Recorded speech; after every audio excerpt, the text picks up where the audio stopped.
Hey guys, Big J here. In today's episode, we have a look at what is my first team for the 2023 AFL SUPERCOACH season. Hope you enjoy.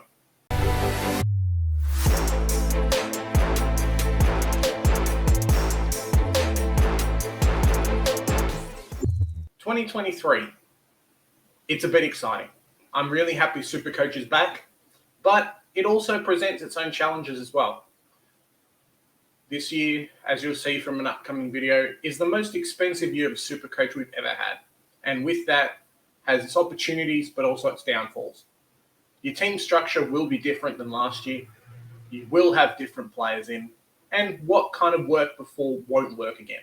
But that's the joy of playing fantasy football. Sometimes you just can't have everything the same time over. With making this team, I wanted to have the most value I could have had across all positions. One of the big things I found in 2022 from playing was that the cash generation in my team was kind of slowed down. And that was really because of the amount of rookies I had on field, but also the scoring wasn't that great because of rookies as well. You know, guys that had just been drafted were coming in. They'd have good games where they'd score 80s or 90s, but also some real stinkers, especially guys like Josh Ward in the midfield, scoring, I think, a 20 or a 25. Similar with the Rochelle as well. You'd have really good games, but some real stinkers. So this year, I've tried to, at least in December, even things out a little bit more. Take a few more chances with mid-prices who I know if they play, should be able to make that kind of crucial 100 to 150K that you can use to really accelerate into a premium. Let's check out the team. In previous years, like we saw in 2022, we would try and stack our backline, which would mean having 4 to 5, even six premiums in the back line. This year, we really can't do it.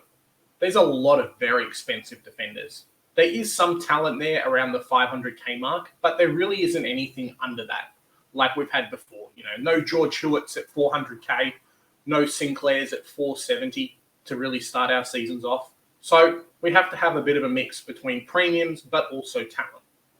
There also isn't enough players there at what you would consider mid-pricer role. There is a couple. I've got Jack Bowes in my team. There's Jaden Hunt.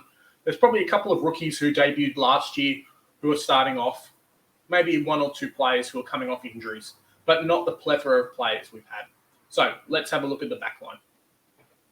Starting off our defense, we've got James Sicily, the intercept king, touted to probably be the captain of Hawthorn next year, starting us off. He is expensive. He is almost the most expensive defender, but I think he's definitely worth the position there on field. Next up, we've got Jordan Dawson. So with Dawson, it really hurt me not having him last year. So that's basically why I've put him in. The guy's everywhere in that Adelaide defense, and especially on the wing as well. Was used really well at being kind of that transition player, but also the guy that Adelaide want the ball in his hands. And that's kind of why he's fantastic for SUPERCOACH. Even if he has a poor, first quarter, he always seemed to come out with the 110 plus. And for SUPERCOACH, for starting off in your team, that stability and that kind of rock in the back line is fantastic for us. Next up, we've got Nick Dacos. So, got debuted last year, obviously taken, pick 4, I think, in the draft, and has been fantastic for the Pies. Now, looking at some of his preseason work, it really seems like he has been putting in a lot of work in the preseason, has been dominating. I think he came 2nd or 3rd in the time trials as well. So, and apparently has put on 4 kilos already in that kind of Christmas break period. So, looking to have a really strong second year and continue what he started in that first year. He did have a couple of down games, but I really consider that more to be first year blues, but also building into his body and teams starting to take a bit more attention on him as well. He had some massive games last year, and the fact that, hey, teams are putting time into him probably means that he's worthwhile as well. Jack Bowes is up next. I think he wouldn't have come to Geelong if they didn't have a spot for him. Obviously, coming to Geelong, premiership team, that kind of thing, there is that appeal, but I really feel like they had a spot for him as well. So that's why I've picked him. There is opportunities for players there at other positions. It's obviously only December, but we'll just wait and see what happens. Connor McKenna. Now, you'd think, hey, Big J, why have you picked McKenna? Well, speaking to DR off air, apparently he's Fagan's love child at the moment, and it looks like he's going to be set for a best 22 position, preferably off that halfback role. So he played similarly a position at Essendon and did really well. He doesn't have to be a keeper, but for 167K, he's only got to get like a 65 average, which is pretty easy. You know, that's only like 15 points per quarter, so it's not much. For it to be really good price for us. Come round 6, 7, 8, he's probably a guy that we're looking to offload really quickly. And him plus a rookie basically equals a premium, which is fantastic for us. I've got Rhett Montgomery there. Essendon picked him up in the rookie draft, mature age defender. And if you have a look at some of their highlights on Twitter, he's actually doing really well, outbodying guys like Peter Wright. So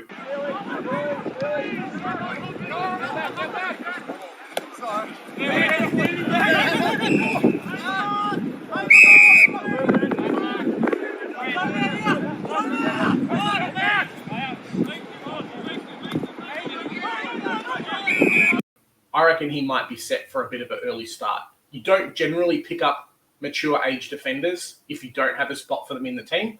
So I can't see him playing a lot of VFL. He could, of course, do that, but that's why we've got coverage players. I think he's going to feature at some point. On the bench, we've got Chesser and Jacob Ryan as well. So 2 guys that I think will feature at some point.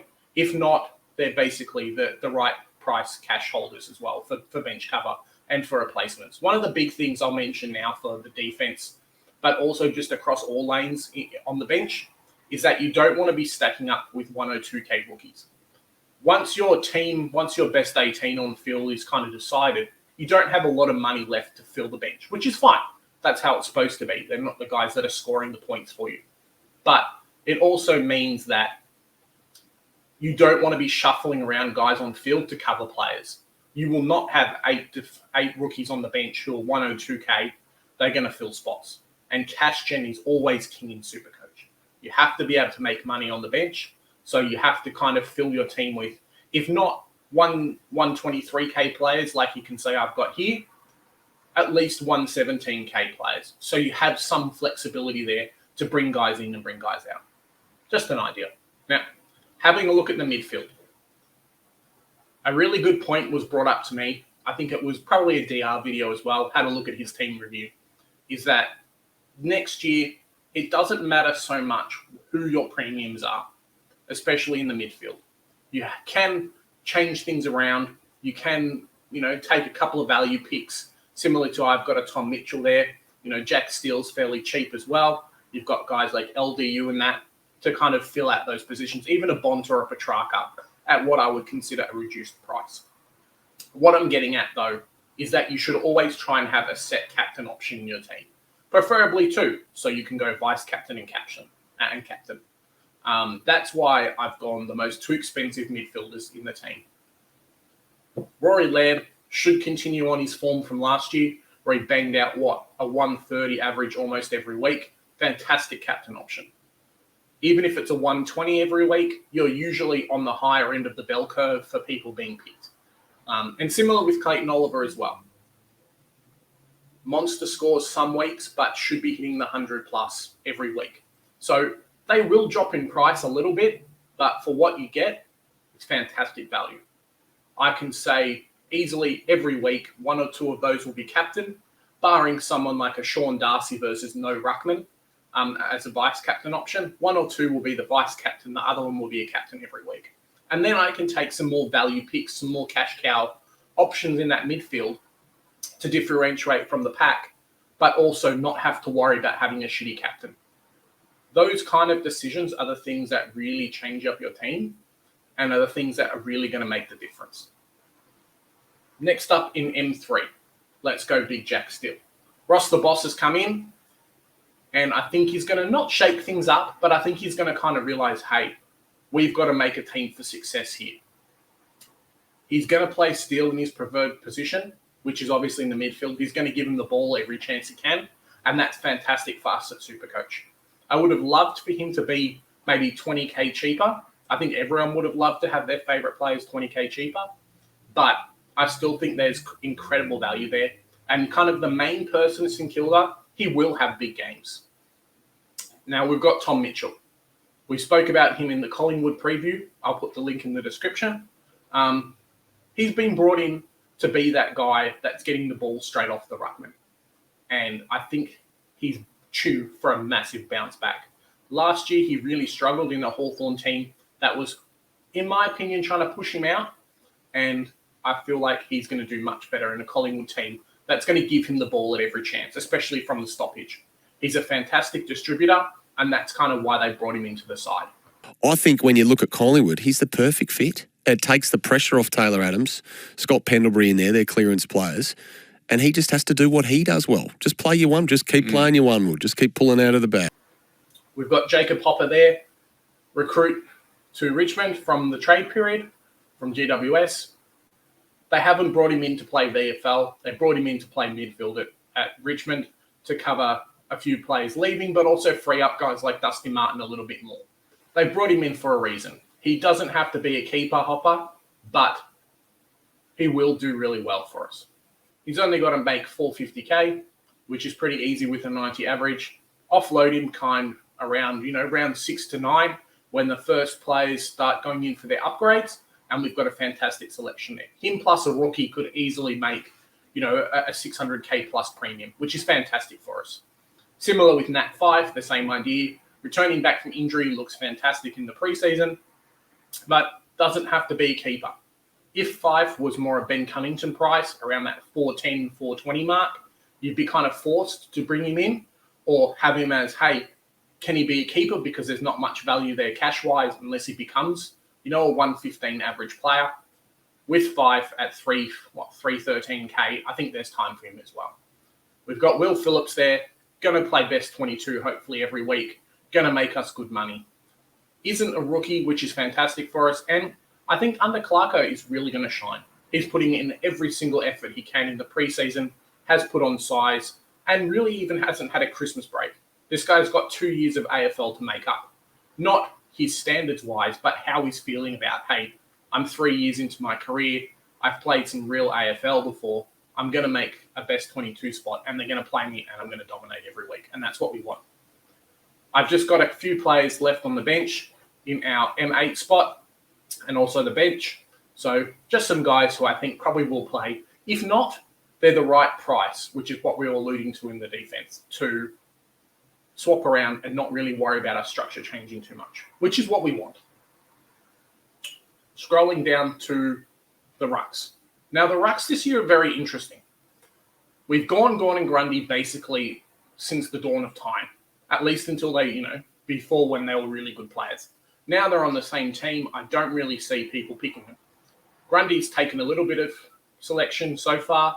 I think some people think that, hey, maybe he'll be the number one ruck at Melbourne. I'm not certain, and I don't really want to jump around with that too much. I was going to go cheaper and then upgrade into that ruck, but I think with this structure and basically having 12 premiums already, that I think there's options there to kind of go set and forget as much as you can and then see what happens there. If I need to corrective trade, that's fine. So I've gone big Sean Darcy. Was upset last year that I couldn't really bring him in, and he's been having some fantastic form so far.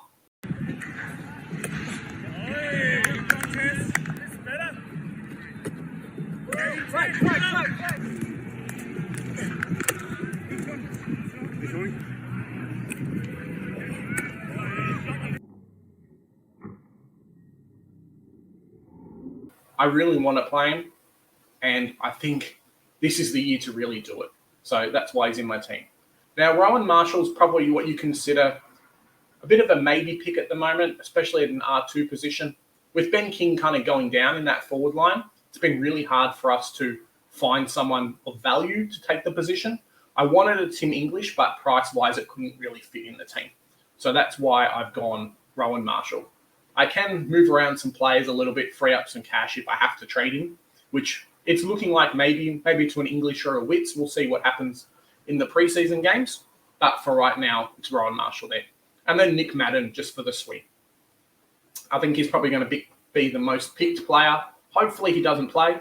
I'm not sure exactly how he fits into that ruck position at GWS. because their rucks are atrocious. So maybe he plays and makes us some money too.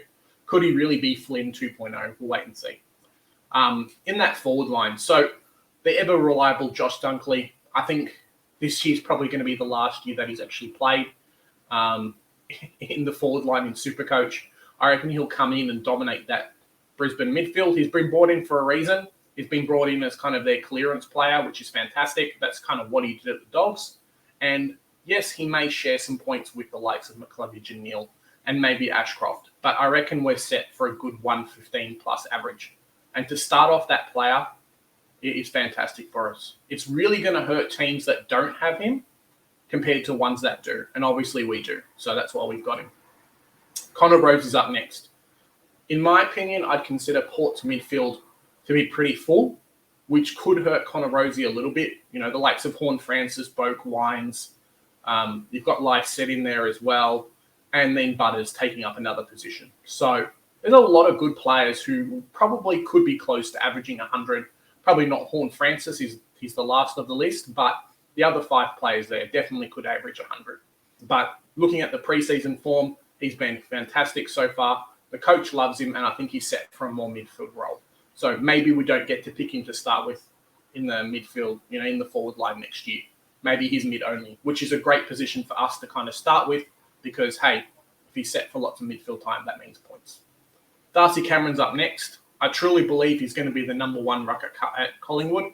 I almost said Carlton there. At Collingwood. And if we can pick Ruckman in other positions, you know he's going to be getting the ball a lot. He's going to be getting a lot of points for tap-outs. And with Tom Mitchell, a lot of hit-outs to advantage. Chuck him in your forward line if you can afford him. We have Taron Thomas there. Similar to Fife and Hoffa, this guy 2 years ago was touted to be the next breakout player in the forward line. 2022, had the loss of his grandma, got basically a season-ending injury when he took a kick to the ribs, smothering the ball, but has come back into the preseason firing.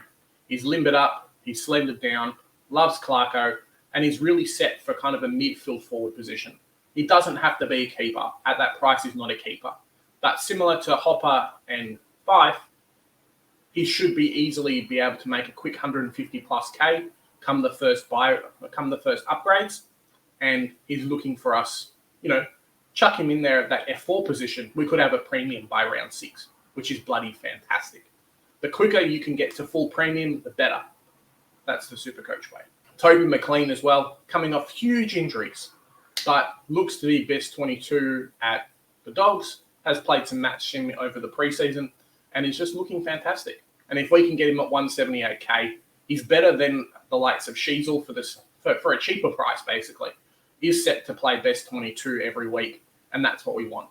Doesn't have to be a keeper, but if you can get to a 65 average, that's 300k. So it's pretty easy for us to get that. And same with Ben King. Could he be the Kerno of 2023? I reckon that's a pretty good shout.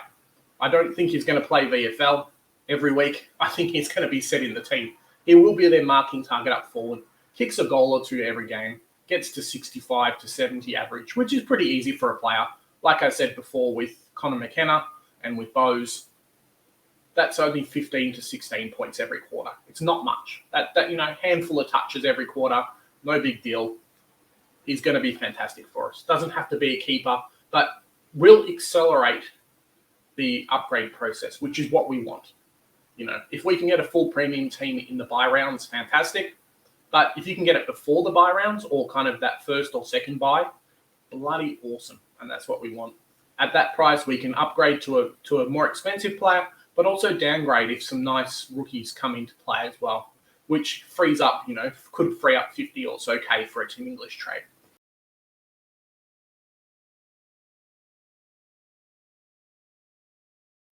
Let me know what you guys think in the comments. Like, share, and subscribe. And check out some of our other videos as well. We're going through the team reviews at the moment. And soon I'll be putting up some good videos about different situations and topics I've got in Supercoach. One of them coming up will be dealing with the most expensive year of Supercoach. So let me know what you guys think. Remember, guys, I'm Big J. Have a nice day. Bye.